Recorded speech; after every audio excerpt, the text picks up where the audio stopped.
culture. Some countries in the small island countries in the Pacific said, we don't have the land ourselves. Right. So, but we've got massive water, and that's what we live from. And then therefore the blue economy concept started developing. Mm-hmm. And we're talking of many opportunities. You're talking of fisheries, you're talking of transport, you're talking of tourism. Right.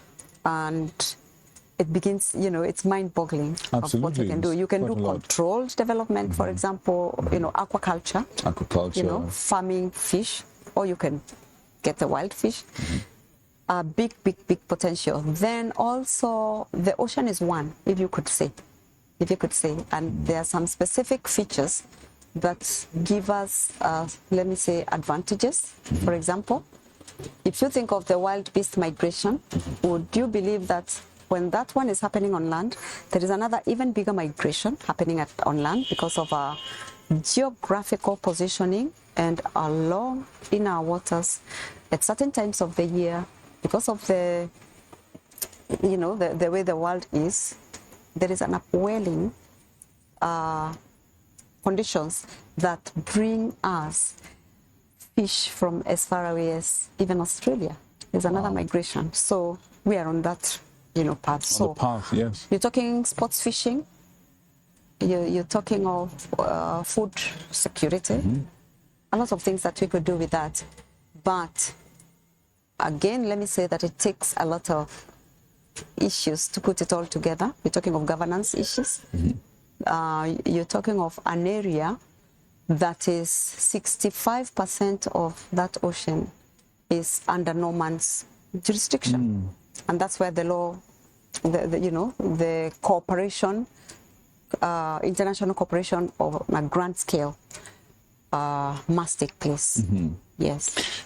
So I'm listening to you and I'm thinking to myself, there was a time when we didn't have this sort of structure. Yes. There was a time which it seemed like the wild, wild west, if you may. There was a time when we were not as intentional about creating a structure and in how we're going to actually exploit the resources that we have. Yes. And even now there's a conversation around exploiting them sustainably. What would you say is the single most imperative or motivation for this sort of change? What caused everyone to wake up and they turned their backs on these resources? What caused everyone to turn back to these resources?